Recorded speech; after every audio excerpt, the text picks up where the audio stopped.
The north shoreline of Lake Ontario, the largest city in Canada, one of the great cities in the world. Toronto, Ontario, Canada, and site of the Honda Indy Toronto, the second longest running street race in IndyCar. Thanks for joining us for qualifying for round 12 of 17. I'm Kevin Lee along with Townsend Bell and Paul Tracy. The lineup will be set for tomorrow afternoon's race coming up in a matter of moments with knockout qualifying, with a storyline still coming into this weekend is that man, Helio Castroneves, who has been knocking on the door, trying to win for the first time since 2014 often. 8 runner-ups. We thought that moment might be 3 weeks ago. Quick, his 50th pole at Road America, but Townsend couldn't get it done then. But what about last weekend? Well, last week at Iowa, he was flawless. He was not going to be denied on that day. Takes his 30th career win, and he comes here to Toronto, Paul, with just an extra kick in the step and really hasn't missed a beat. Well, he's had kick in the step all year. He's 8 front row starts so far this year. Started out the weekend on Friday quickest, had some issues in the second practice, but was still good. And then this morning was very quick again. He's upbeat. He's running for this championship. Now, the only thing Helio Castroneves has not done in his career is win a championship. We thought he was going to be 6 points behind Scott Dixon until the final lap. Watch this, a little work within the Ganassi teammates. That's Tony Kanaan waving his teammate by to pick up 2 critical points in the championship. So now Dixon leads by 8 with 6 races remaining. Taking a look at the points now.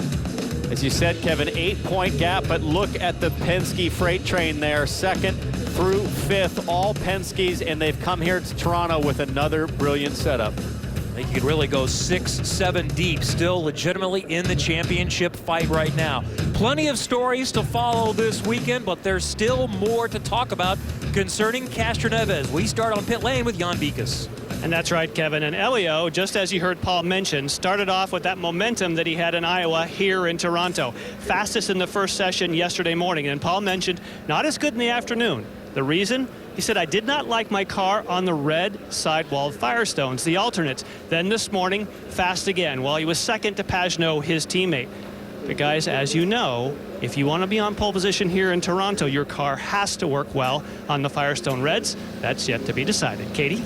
Jan, this is a storyline we're going to be following all weekend long. I want you to watch this video of Graham Rahal in practice this morning, entering turn 1, or should I say, flying over those bumps in turn 1, getting the tires off the ground. But what I want you to pay special attention to is just how much his head moves. Graham Rahal told me earlier today that it moves so much that it slams the driver's heads back into the headrest, sometimes making it impossible for them to see. And Graham actually feels like they should be a lot better over those bumps. Remember, on the last street course in Detroit, Graham went back-to-back wins. Anders?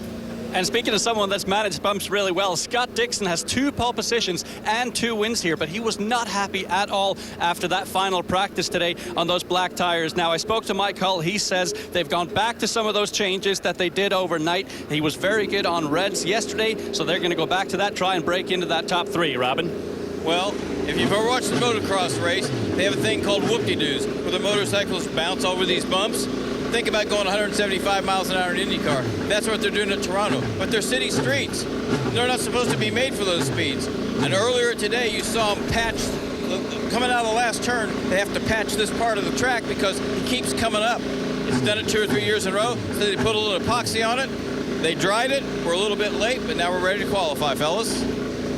Certainly that's going to be key, is who can manage the bumps and the challenges of this track better than anyone else. We're set to see cars released for Group 1 of Round 1, and there they go. We've talked to a lot of the drivers. We've talked to the chief stewards about what they plan on doing on paving a lot of these sections. And they really just kind of said the promoter group up here really doesn't want to get into paving right now until this brand new hotel complex is finished, because when there's no race here, there's dump trucks, cement trucks, work trucks coming in and out of these grounds all year long. So they are waiting for this hotel right here to be finished. And then hopefully we'll get a nice little revamp of the track. I really hope they don't. I hope they leave this place the way it is. I love the character. I love watching the dynamics of the cars bouncing around as we look at the current conditions. 73 degrees, it's gorgeous outside, nice track temperature. These are ideal conditions to qualify at Toronto.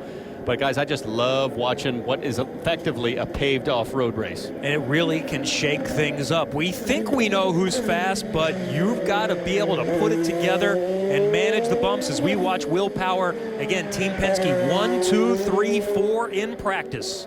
And Slick Willie P is his new nickname, and he's pretty slick around here, Townsend. He's a race winner, and I think I'm going to take him as my pick for pole today. Well, one of the big advantages for Will Power this weekend is his pit position. By virtue of pole position last weekend at Iowa, Will Power had the choice on pit lane. He gets the very coveted pit out position, the very first pit box on pit lane, or effectively the very last pit box on pit lane.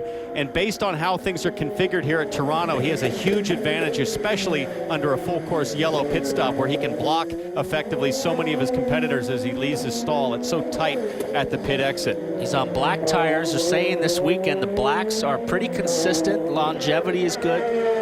Pagenaud said he ran his quickest lap on blacks on the second run. But the reds, from what we're hearing, are basically 2-lap tires. You better get it on the first and second lap, and then they really fall off after that. So it could shake the race up, because normally what we normally have is the reds are usually better than the blacks. And then today they're faster, but they get worse quick. And I talked to Will Power just about an hour ago about that issue, Paul, with the reds, and he said, you know, the hard part is figuring out how to balance the car, because we add some front wing. It's so easy to then tip it over and get loose as you're trying to find the balance on the reds. Here's the onboard with Graham Rahal, and you'll just watch how violent this is. We went over and talked to him as we watched this in-car and helmet cam. He's all over those bumps. Look at that.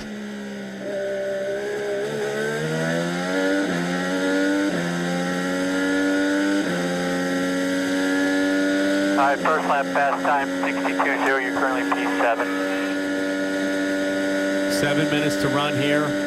Everybody's just doing a safety lap on the harder black sidewall tires. He didn't take our advice. We were telling him to avoid those bumps in turn one. He just drove right over them again. I never got the feeling he listens to either one of us very much, but so much of a quick lap here is placing your car, figuring out how to weave your way around the bumps or position your car for when they hit the bumps and how it's going to react. See, I like his line down there into turn 8. He's avoiding the bumps there. He's kind of inside off the wall as he completes that lap as we go to Helio here.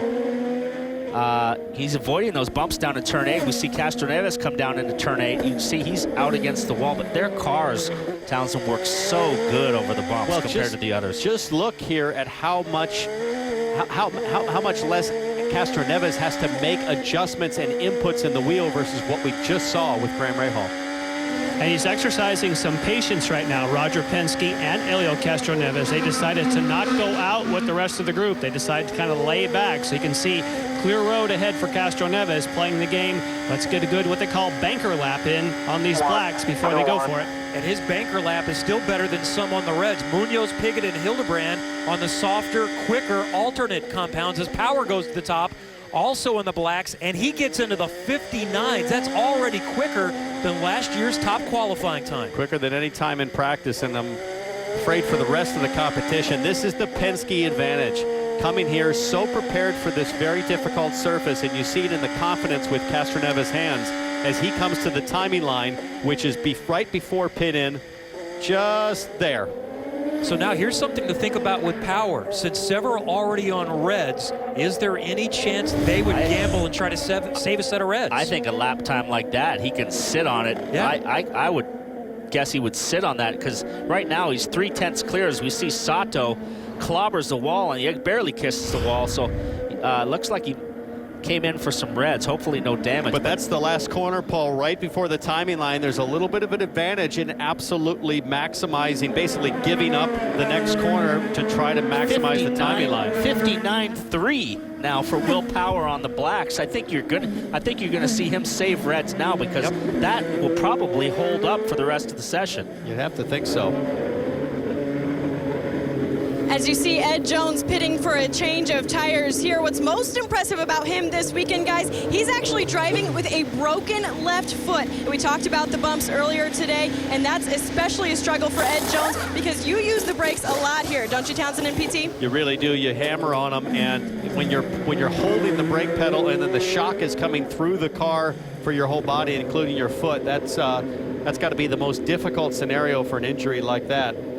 Bit of a lull here with 4 minutes remaining. I'm sure, as you pointed out, Paul, Power's got to be contemplating whether or not to even make a run. Right now, he's got a 1 second advantage to fall out of the top 6. Graham Rahal at a minute.2, and he's at 59.3. And he's got a 3/10, almost 4/10 advantage on his teammates. So big gap. It's a gamble. I mean, you can sit there and fall out and then not have a chance to respond. But I think if I was him, I'd go out on blacks again. Well, certainly I'd sit there on reds and just watch the times and make sure you release him with enough time, probably about a minute and 15 seconds, to be able to get around and make one lap if you need it. As we see Carlos Munoz coming, and we hear from everybody that these tires are ready on the first lap, these softer reds. The danger of coming out at 3 minutes to go is what happens if everybody leaves pit lane and you start catching traffic as everybody's on their out lap.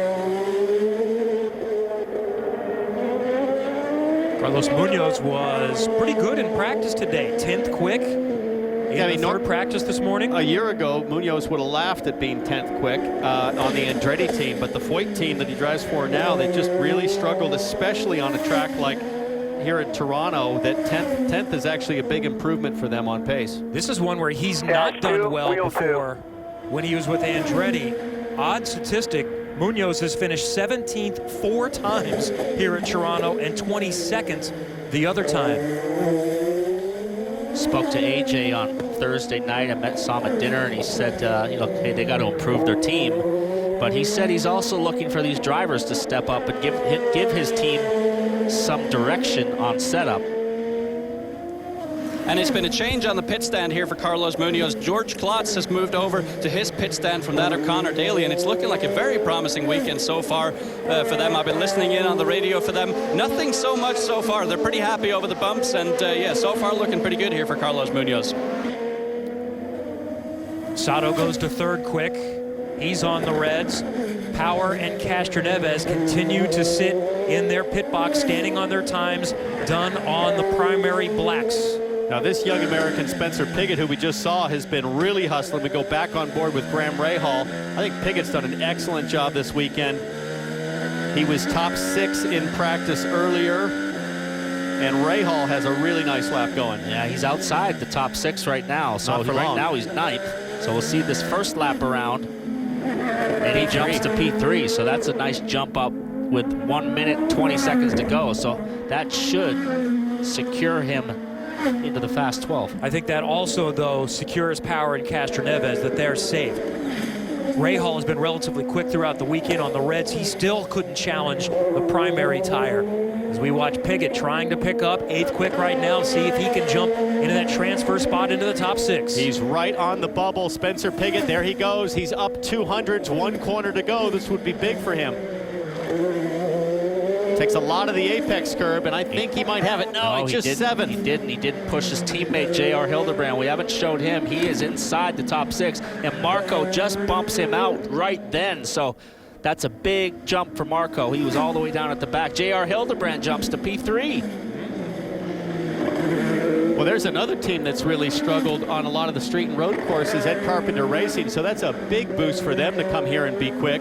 Marco's trying to hang on for another one and bump his way back in. Andretti sits 7th right now. These 2 cars were showing Marco, and look at the pace. 4/10 up Marco is as he comes to turn 3.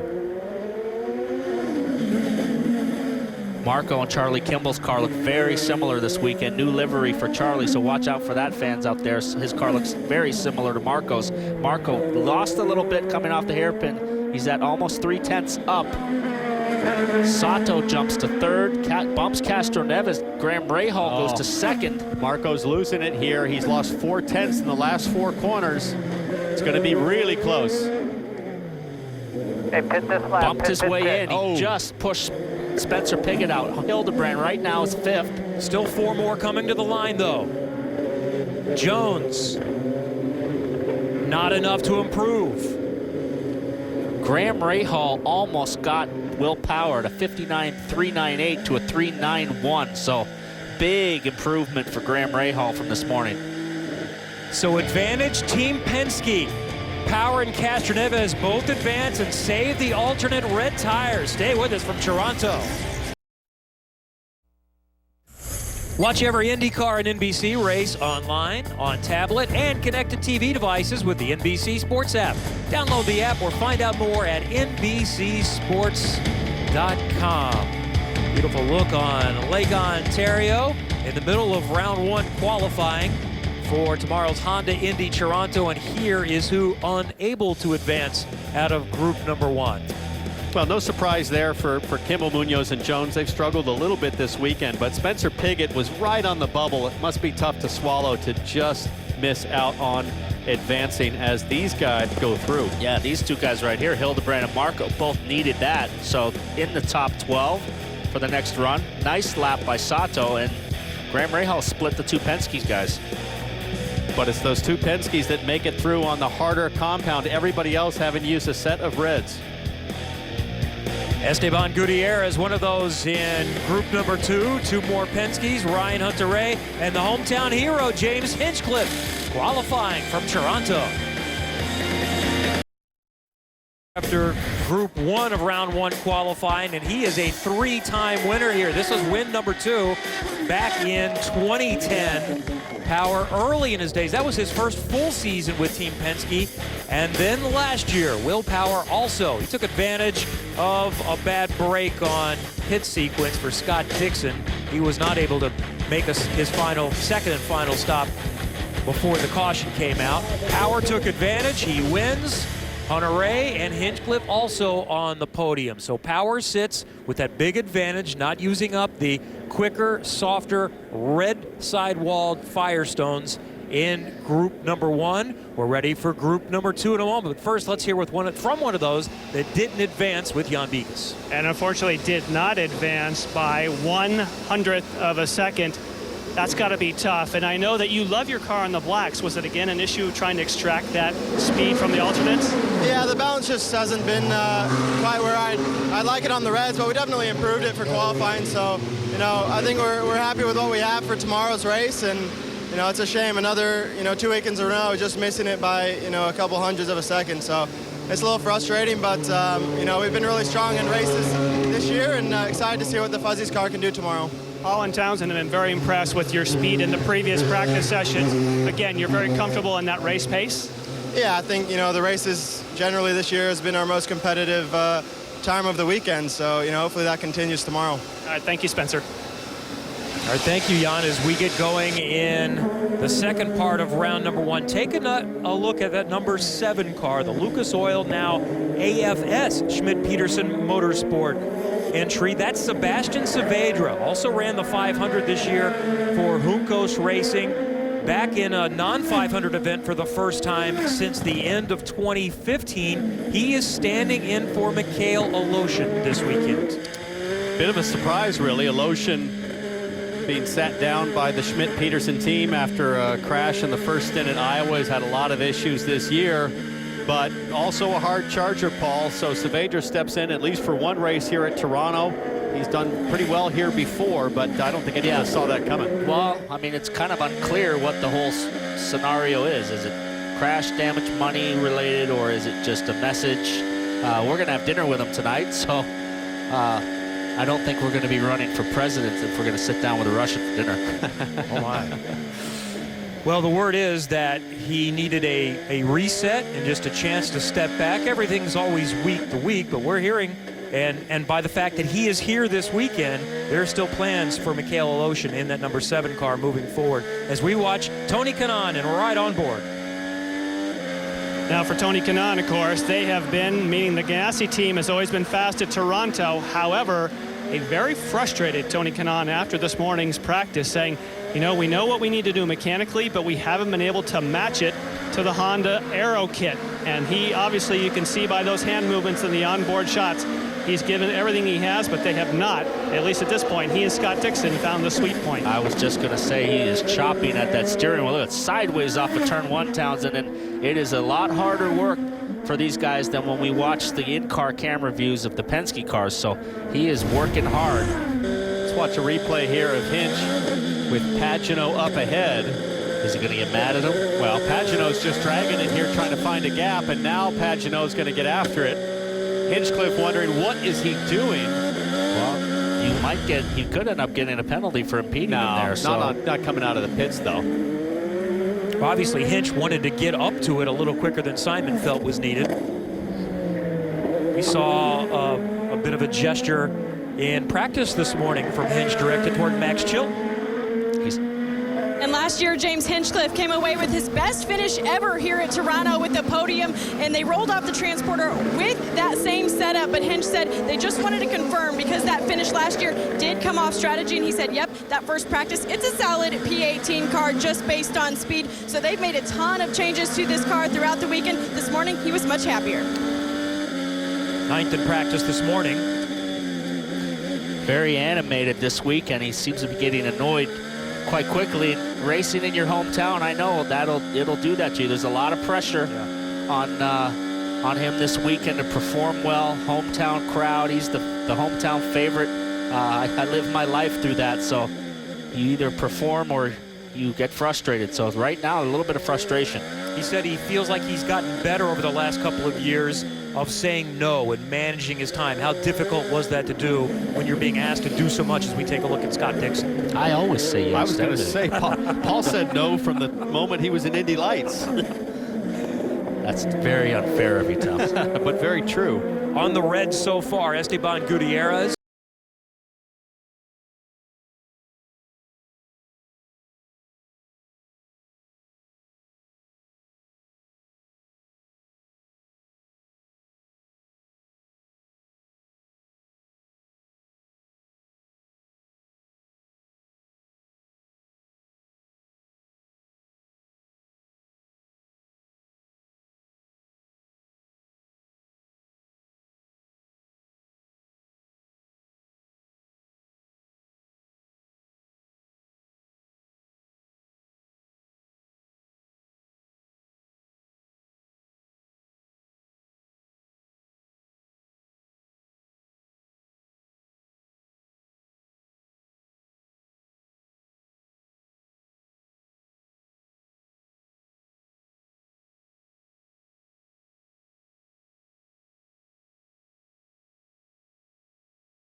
Quick, and Connor Daly, who is 6th quick. Everyone else on the primary Firestone, so they'll be pitting and trying to come back with the quicker times on the Reds if needed. But let's watch Simon Pagenaud, who is P1 right now on the Blacks. Can he possibly match what his two Penske teammates did and advance without using up the Reds? Well, right now he's a fair ways off matching the time that Will Power did at 59.3. He's at a 59.9. Joseph Newgarden jumps up to P2 to 59.9. So I'll tell you the risk, though, guys. If none of the 4 Penske's do a single lap on Reds before they get to the top 12, sometimes you can get caught out a little bit without having any information to go off of. Now, they did run them in practice, so they probably feel like they have a pretty decent read. But several of the Penske drivers told me and Paul that, hey, it's a little difficult when we put those Reds on. It's very finicky to find the balance. yeah, it's very much shifts the balance rearward. You get a lot of rear grip and you get a lot of understeer when you go to Reds. And getting that balance exactly correct for the 1 or 2 laps you got to do. If you're off a little bit, it really, really affects your lap time. Decent time from Rossi. Does a minute .4 on the Blacks as his banker lap. Here comes Newgarden. He's in the orange and white livery this weekend. De Vilbus is the sponsor for Team Penske. We get a few new different looks this weekend. We'll try to fill you in on as we go. Chilton moves up to 3 as Newgarden comes to pit lane. Second quick right now. Yeah, and as we see Ryan Hunter-Reay sitting here, he said they've had so much issue with the shock program on that Andretti Autosport team, especially on these bumpy tracks. He said it's very much a similar situation to Detroit where we had a big struggle. So these guys going to try and extract the most out of this car. Big spring changes being thrown on this car so far this weekend. Well, Paul, you and I spent some time with Rossi last week in Iowa, and he talked about all the different shock options they have, multiple manufacturers of dampers that they can throw on these things. And you know, sometimes that can get them more confused than anything, but they don't leave any stone unturned. Well, most certainly. He said they were running 3 different types of dampers, and you and I both know, maybe the fan doesn't know, you could take 3 different dampers, valve them all exactly the same, put them on the shock dyno, and have them curve out the same, and they all feel different on the racetrack. So shocks tend to have their own characteristics built into them. And that's really the biggest area that, as a race team, you can spend money these days in IndyCar. You can spend hundreds of thousands of dollars developing your shock program.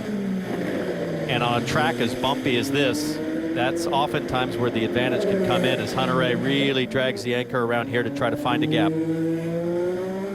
Okay, Townsend and Paul, I asked a couple of mechanics, I said, if you guys could have a set of those Penske shocks that are on the 4 Penske cars for 20 minutes, could it turn things around? They said, oh yeah, give us those shocks for 20 minutes, and the insides of those shocks are the secret. Whatever it is, whatever they're doing, you can buy a Penske shock, but you can't buy what they're running this weekend. Well, that's the art of the Penske deal, right? He manufactures his own shocks, and he does sell customer shocks, but anything that is new and developed goes to them first until they're ready to pass it on to the consumer. As we watch Ryan Hunter-Reay trying to break into the top 6, Joseph Newgarden has come back out on track. He is on reds. Meanwhile, Simon Pagenaud looks like he's going to take the gamble and try to stand on his time on the primaries. He sits on pit lane. Still watching Hunter-Reay. Thursday night, he had his cancer benefit here in town. Raised big money for his cancer stuff to support his mom. So that was a good event.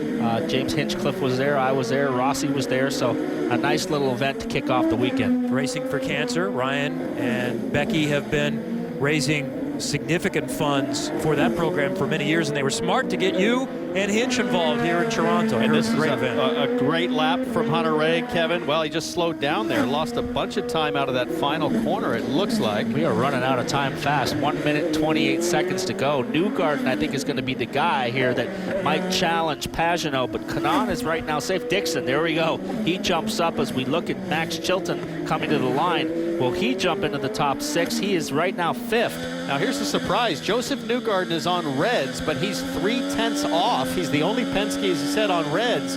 But I wonder if the Penskes aren't going to be able to get the time out of the reds that they can for the blacks. We're on board with James Hinchcliffe, currently in last place in this group. Started off the session on the outlap, kind of waving the bird to Simon Pagenaud. He's up right now, 3/10, but he's got about 6 more corners to go. He's got to put it together because he might get 1 more lap by the time he gets to the timing line. I think he'll get that 1 more lap, Paul, but I'm not sure that the tires will deliver the performance on the second lap, so it has to happen right here. Here's a big corner to make up speed, big flow. Looked like he had to check up a little bit, little mid-corner understeer. The pace is still good, 1 more corner to go.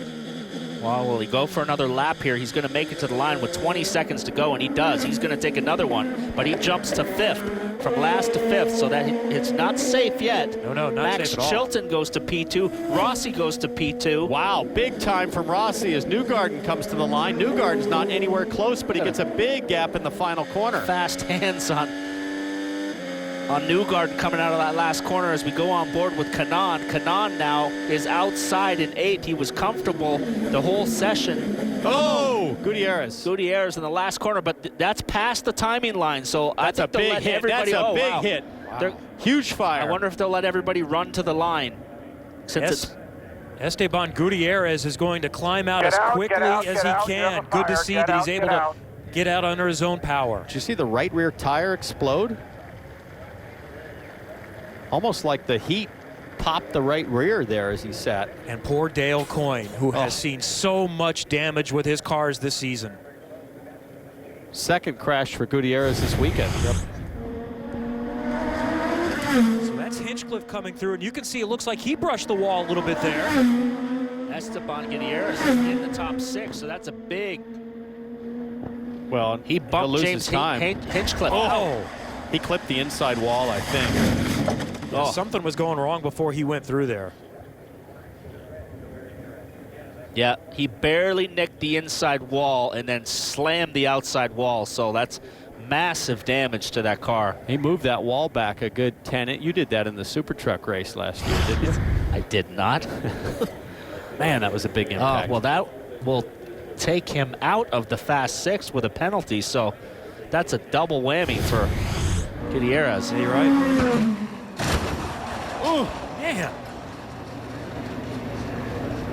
When we saw Dale Coyne on the timing stand, he just hung his head low like, oh my God. Watch this, the right rear is still inflated and spinning.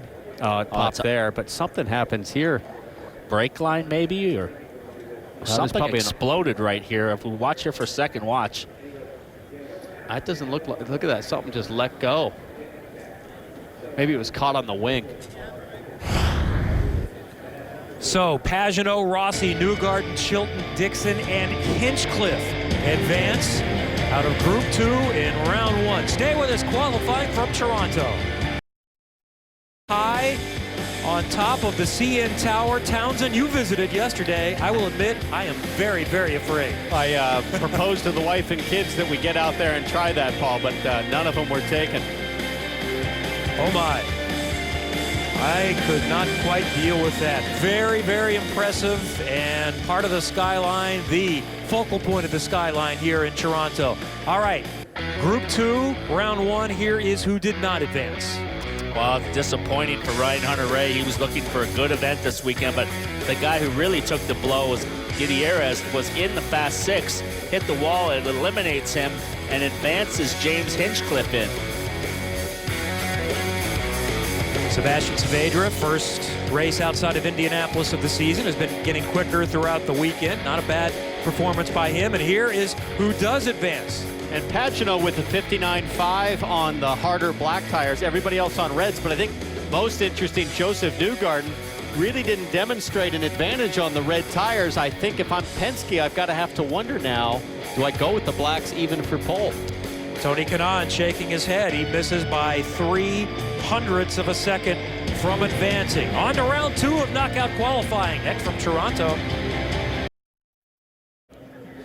Today it's qualifying for the Honda Indy Toronto. Tomorrow we race on the streets from Exhibition Place. Don't miss the Honda Indy Toronto tomorrow, 3 o'clock Eastern on CNBC. And during the pre-race tomorrow, watch for a sit-down conversation with Paul Tracy and Helio Castroneves.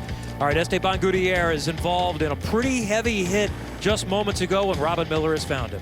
Esteban, it's the worst of both worlds. You're having a hell of a lap. You're 6th. You're going to qualify in your very first time on a street course. You're going to go to 12th in the top 12, and you just graze the wall. And tell us the rest.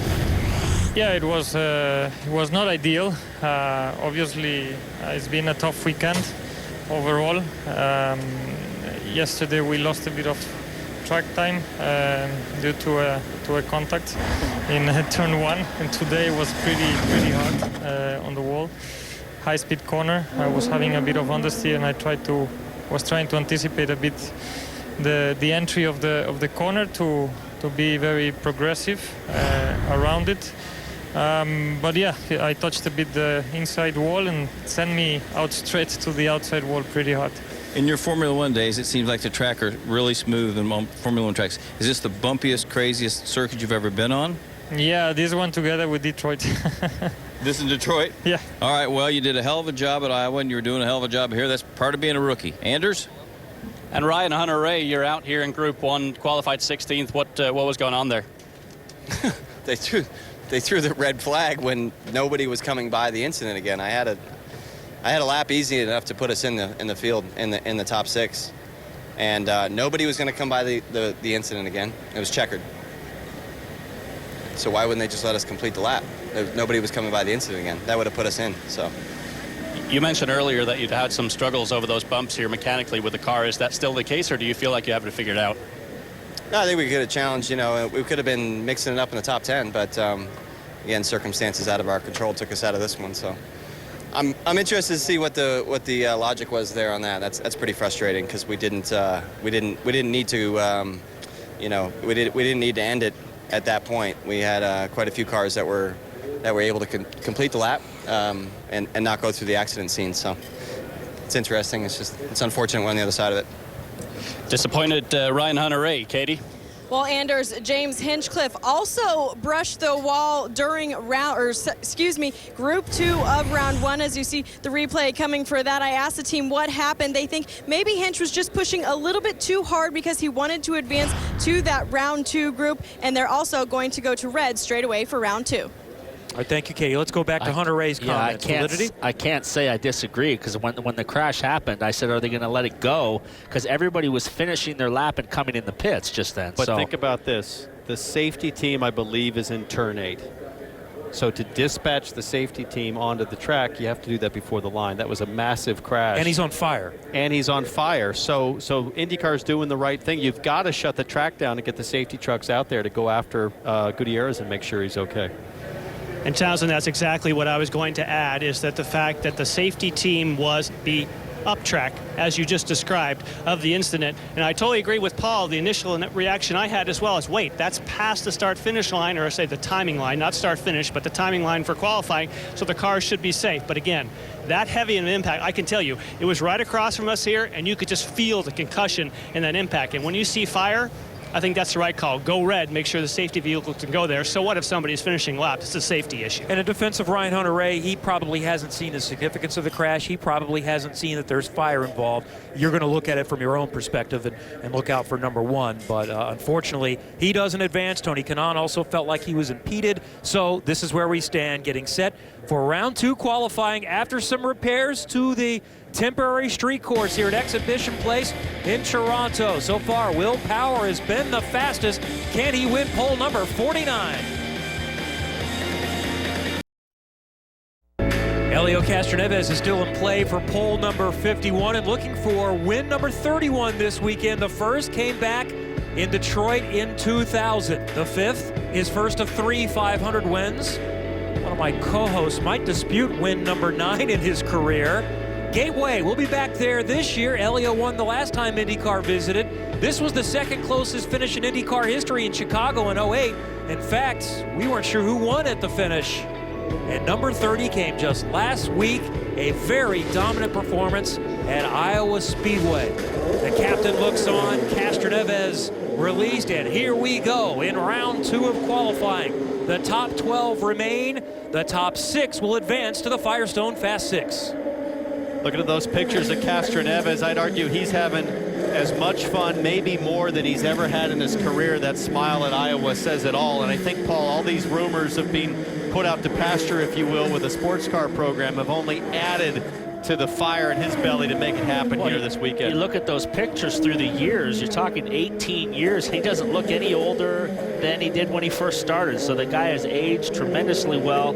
His speed and raw ability has improved with every year, which is hard to believe. And you got to sit down with him. What did he say about kind of the fitness side of things in terms of how he stays in shape and stays so young? He's not one of those guys that puts it all out there like Kanaan and Dixon. They're like, hey, I'm on a 100-mile bike ride today. And, hey, I got home from my 100-mile bike ride, and I'm going to go swim 1,000 meters in the afternoon. He keeps his fitness regime really close to the vest, but he told me he's had the same trainer for 16 years, and he just trains smart. He trains hard, but he doesn't overtrain, which he feels has given him longevity because he's not overworking himself. Kevin, you and I are going to walk home to the hotel tonight. We're going to tweet that out about every 5 minutes, right? That's the extent of our physical regime for the weekend. About, well, I didn't use kilometers. It's about 4.5 kilometers. How many pubs are you guys going to visit on the walk home? Hey, don't you worry about that. That's nutrition. You've got to stay hydrated, yes. That's hydration. So as we watch Castroneves, we shift back to Will Power. They start out on the primary blacks, but they've still got 2 sets of sticker red, so they have 1 for each of these final rounds if they advance. Well, it's going to be tough to advance. We got 4 fast Penske's. We've got a couple of fast Ganassi cars and a real couple of guys that have jumped up in the Hondas with Alexander Rossi and also James Hinchcliffe. So this is going to be a tough group to advance. J.R. Hildebrand is the first guy to go on reds. He's in P3 right now. Castroneves and Will Power 1-2. James Hinchcliffe jumps P1. Interesting to see what Power can do here. Did that 59.3 earlier on the blacks. He's yet to run a set of reds, so we are unsure at this point whether the reds truly are faster this weekend than blacks. You're going to have to run them once in the race, so if Power can save a sticker set for the race, that'll be an advantage along with his great pit position as well. So trying to accrue the credits as much as he can. He's been doing a really great job. He's half a second up right now on this banker lap. Newgarden is the only one of the Penskes that ran the reds in round 1, and he was not as quick as Power on the blacks. That's right. Graham Rahal also ran reds in his group. He was in the same group as Power and was just a tick slower. Power goes P1 on that lap on his blacks, and he's going to take another one. So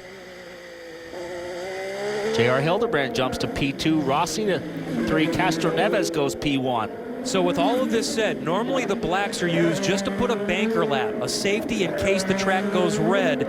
Are you trying to go at it as hard as you can just in case the blacks might be faster? Well, get 2 good laps and then 2 more later on reds. If you're Will Power, you have to because of what it yielded the first time around. So Power's staying out here.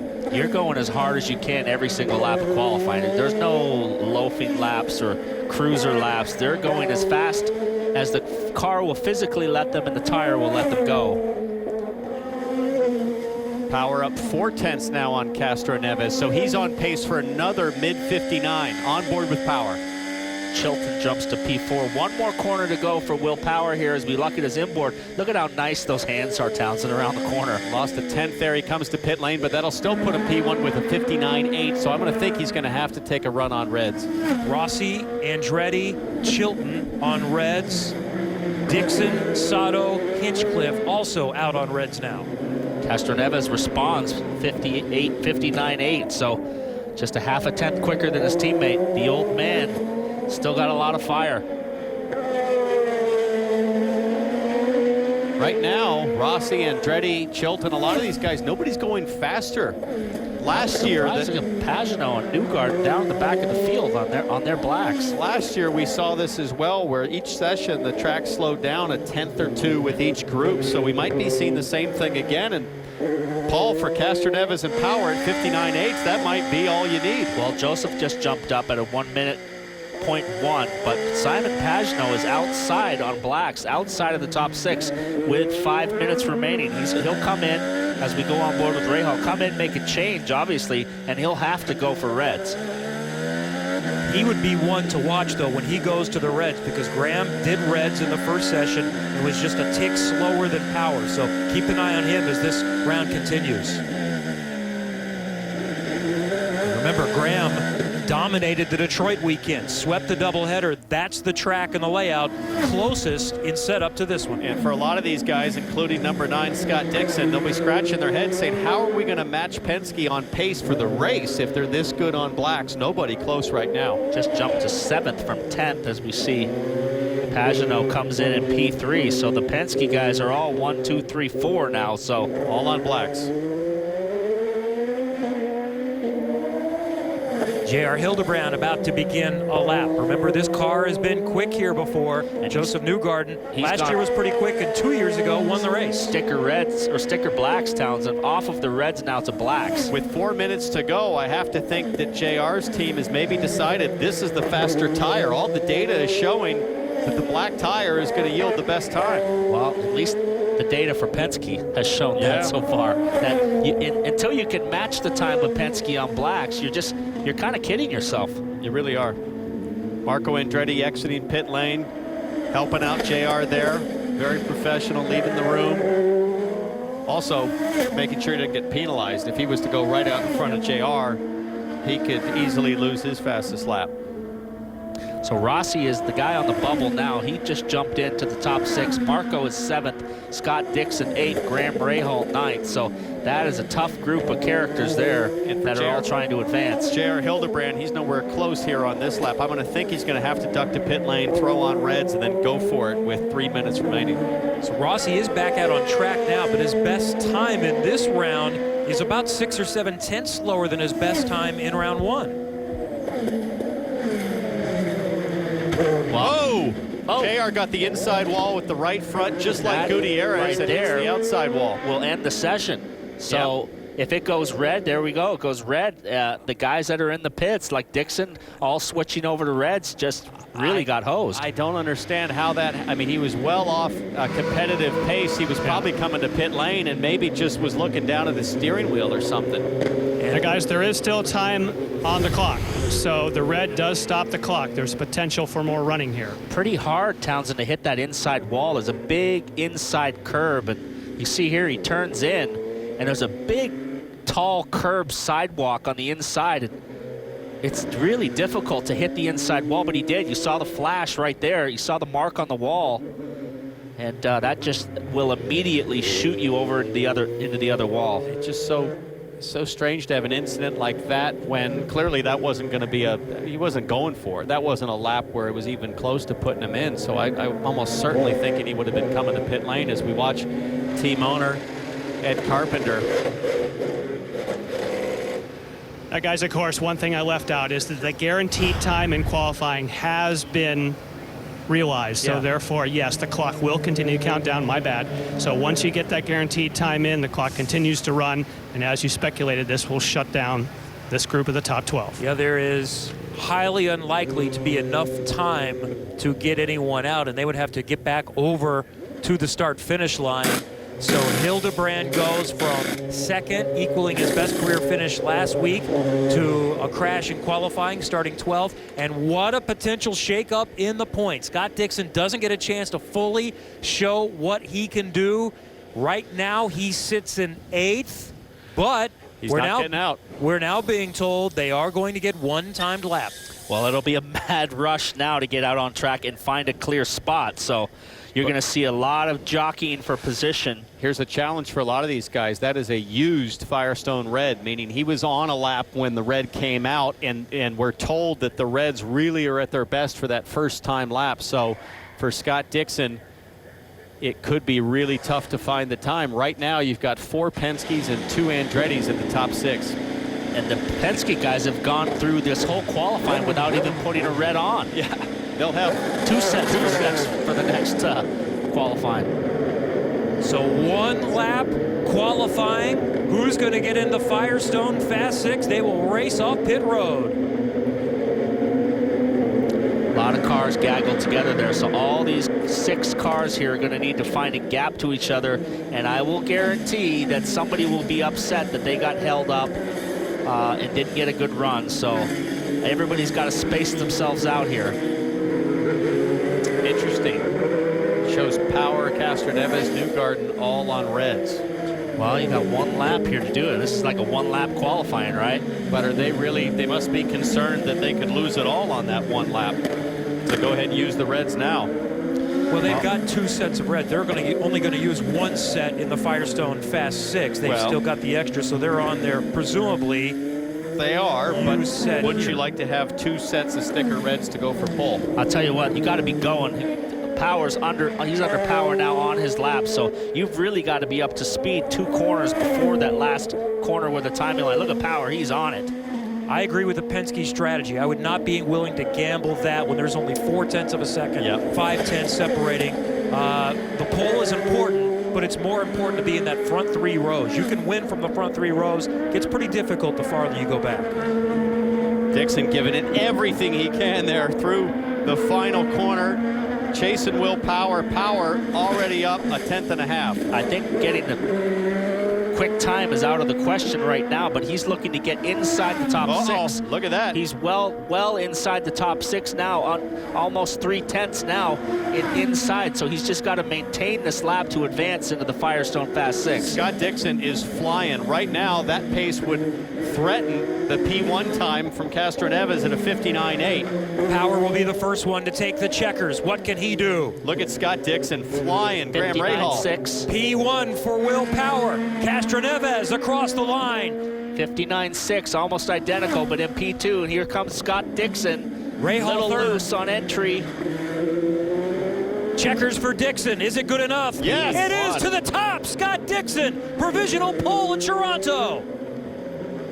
Hinchcliffe gets in. Up to 4th. Simon Pagenaud, Joseph Newgarden are on the outside now as we see Joseph comes across. Simon Pagenaud, P1. Whoa, 59.2. A huge lap and still one more Penske to come. Oh. Newgarden to the checkers. Will it be enough? No, not even into the top 6. Newgarden 7th, and Simon Pagenaud takes the pole at Toronto. And the fastest lap of the weekend so far. Pagenaud, Dixon, Power, Castro Neves, Hinchcliffe, and Rahal moving on to the Firestone Fast 6 to determine the pole. Stage 15 of the Tour de France is on NBCSN. 2 first category ascents await the peloton, and stunningly beautiful visuals tomorrow morning. Stage 15 live, 7 a.m. Eastern on NBCSN. Set for the Firestone Fast 6 from Toronto. In round 2, did not advance. Joseph Newgarden just misses out. Well, there you have it. As difficult as they say it is to get the time on the Reds, that's a big disappointment for Newgarden. He should have easily been in based on the pace in the first 2 rounds. It was a mad panic. They gave everybody one flying lap, and the clock was changing over. Every guy that went over went P1, but Scott Dixon made a big jump. Well, for a while, it looked like Joseph Newgarden might participate in the Firestone Fast 6. He started thrashing to get his gear back on and climb in. Ultimately, he is standing now with Anders Krone. Yeah, and Joseph Newgarden out here in the Fast 12. Joseph, how was that run for you? Well, it wasn't great. I mean, it was not a good lap time. You know, we tried to get some temperature to start the outing, and I couldn't seem to get going. You know, everyone was trying to pace, and we had the rule where we had to go within 30 seconds, so we didn't get a good lap under us, but that happened. So it's disappointing for our guys in the 2 car with the Vilbis, but, you know, we got to go to the race now. So unfortunate, but hopefully we get at least a Team Penske pole out of it. You mentioned yesterday that you struggled to extract the most out of those sticker reds. Was that the case again, or was this different circumstances? I mean, I think a little bit. We were kind of hoping we could go to blacks on the Fast 6, but, you know, I think we would have been okay here if we just could have gotten the temperature, and we just couldn't get going. There was a big traffic jam. Everyone's trying to, you got 1 lap, so everyone's trying to get their gapping, which I understand. We couldn't get the temperature ourselves, so it's tough for us today. Joseph Newgarden, he won here back in 2015, wanting to make his way back to the front here later on. He's going to have to start in the 7th position. You can race from there, but not what he wanted, and certainly considering how quick he's been all weekend. The advantage really came to being down the pit lane. The guys that were further down, like Will Power and Castro Neves, Dixon, he's all the way up the pit lane because of a bad qualifying at Iowa. So that really hurt him because he was in the traffic. So Simon Pagenaud significantly quicker than everyone else so far, but wipe the times off the board. We start again fresh.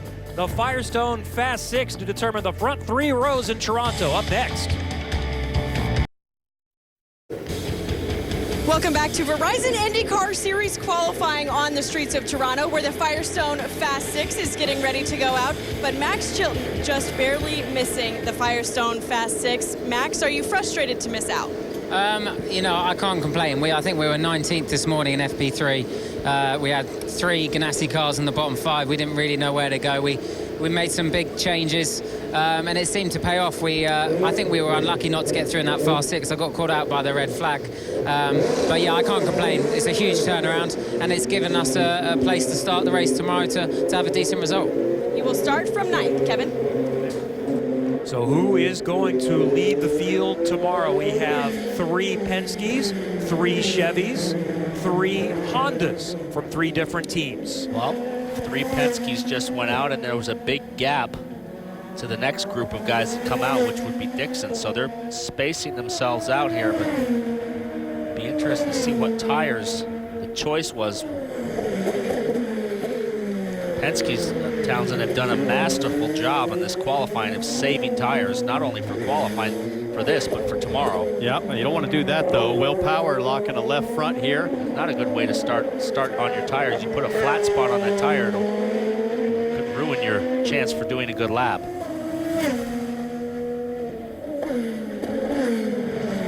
Power with already 4 poles this season, 48 in his career. Let's go back to that lockup a moment ago. Yeah, you smoked that front tire, Townsend, and put a knot on it. Give it a little thump down the straightaway, give it a little bit of understeer. Luckily, he slipped the brake pedal just enough to get the rotation of the tire while it was dragging. Sometimes that's enough to avoid the flat spot. He's on it already, first lap out, so not wasting any time. Slick Willie P, a little brake bias adjustment right there. And there's a one-lapper, timing line in pit, so I wonder if he's going to go for another set of tires. I think what he'll do is run and then sit like he did the earlier session, be ready to go if he needs to, but just try to get a read on everybody else. I think he's going to put on another set, do a double run. You don't have as much time as in the first 2 rounds, so if you're going to a second set of tires, you do need to come in here. So this is just simply his banker lap.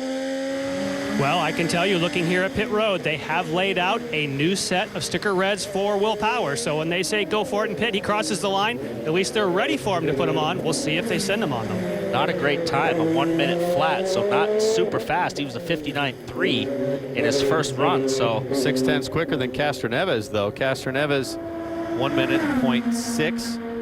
Here comes Dixon. So the 3 Penske's immediately went out. Pagano to the top. Now the other 3 sat for a little bit because they're going to use 1 set of tires. So they just want enough time for 2, maybe 3 laps as we watch Scott Dixon. And Michael just came over the radio telling Scott Dixon we're just going to do 3 laps here. He just left pit lane 1 lap ago on scuffed red, so they're going to go for just 1 shot here to see how high up on the order they're going to get. So scuffed reds to sticker tires for Castroneves, Will Power, and Simon Pagano is a huge advantage for them. So, and I don't think Dixon has anything but scuffed reds, right? He had to use both sticker sets of reds to make it through to the Fast 6. Here comes Will Power coming out of the pits behind Scott Dixon. So he's now out of the pits on his new set of tires. This lap plus 2 more. Really, these tires are probably taxed just from getting into the Fast 6, Townsend. Yeah. They're their best on lap 1 and 2, and now he's probably on lap 6 on these tires, so they're not at their best. He's yet to even get close to the lap time that these guys set on their out lap. And you can see the lap time going away from Dixon, the gap growing there, 2.5 tenths down on Pagano, 3.5 tenths now, 1 corner to go, but you can never count out Dixon. If anybody can figure out how to dig deep and just force it through, it's this guy. First lap not good enough to what the 2 Penske's have done. Just over a minute. Dixon in his 67th all-time Firestone Fast 6 appearance. That's 1 more than Will Power, 6 more than Elio Castroneves. Dario Franchitti is next on the list at 42. Sticker tires for Castroneves, so this is a guy that could threaten to be on the pole for sure on the front row. He's had 8 front row starts, Townsend, which is the best of anybody by far so far this year.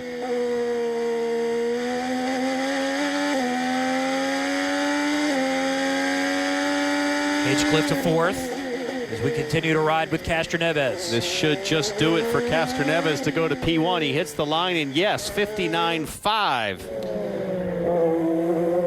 So that's getting there. Simon Pagano did a 59.2 in round 2. But look at Pagano coming. Will Power 1 corner to go, but Simon Pagano is on a flyer. Power up a 10th. Pagano up by 2 tenths, almost 3. Power's probably going to go for another. No, he doesn't. He doesn't beat Castroneves. They're almost identical time, but right now P2. But Pagano is laying it down right now. Almost 6 tenths clear of everybody. A 10th every corner. Simon Pagano might break into the 58s here. Rahal to 3rd. And he's within striking distance with another lap to go. 59.0 from Pagano.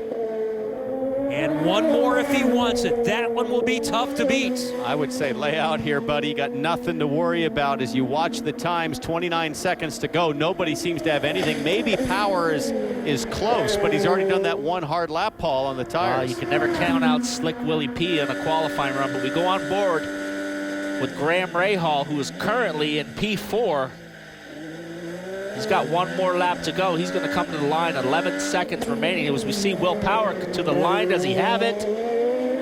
He's going to get one more lap, and he slips to third now. Castro Neves has jumped ahead at a 59.4. Dixon also just crossed the timing line. Didn't improve, but he just barely beat the clock expiring. So Dixon is still on it if he wants it. There he is. Yeah, those tires are toast now. Look at Rahal. Great job. 59.2. Wow.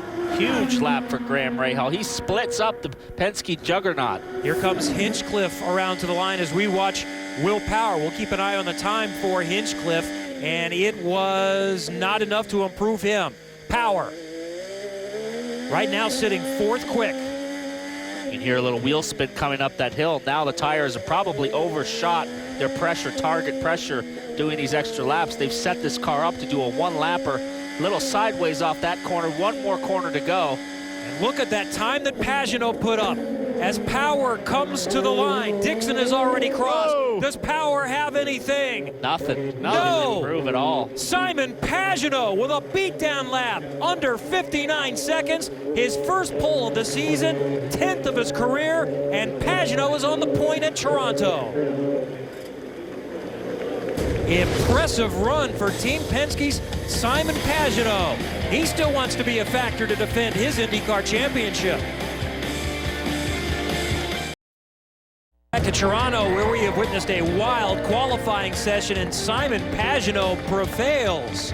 Under 59 seconds for Pagano to get the Verizon P1 award. The points leader, Scott Dixon, will have to settle for 5th on the grid tomorrow. Helio Castroneves, last week's winner at Iowa, is going to start 3rd. Let's hear from the pole sitter with Katie Hargett. And it is his first pole of the season, Kevin and Simon. Earlier you told me you were able to unleash something and get back to your driving style of 2016. What is it exactly you unleashed?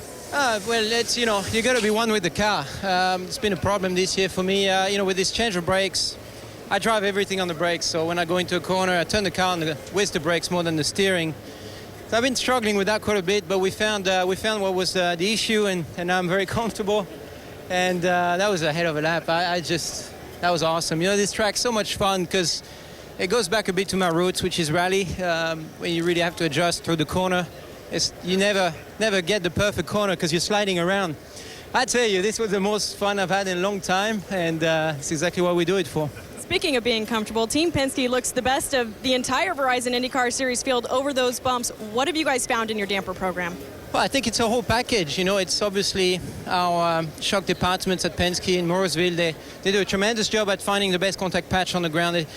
They work countless hours, 24/7, and they're able to give us that grip. So we use it very well, and my teammates, they always push me so hard. So, you always improve a little bit yourself, and then in qualifying it becomes important to get those little details. But tell you what, I just saw Rahal was second. That was an impressive drive too. And that's the 8th pole for Team Penske this season, Jan. And talk about teammates pushing each other. And he also mentioned about the brakes, and Helio Castroneves and I were just chatting. Simon said, and he did a killer lap, by the way, said it had a lot to do with brakes, but you had some locking issues. Yeah, the whole weekend I was very, very good. In fact, the only time I had it when we put Raz yesterday. Good job, Symes. I call Symes. But anyway, the car was really, really good. We kept making some adjustments, keep improving. I mean, this was the best that I got. But yeah, definitely 58.9. It was an impressive lap for sure. Good job for him. Good job for the whole team Penske.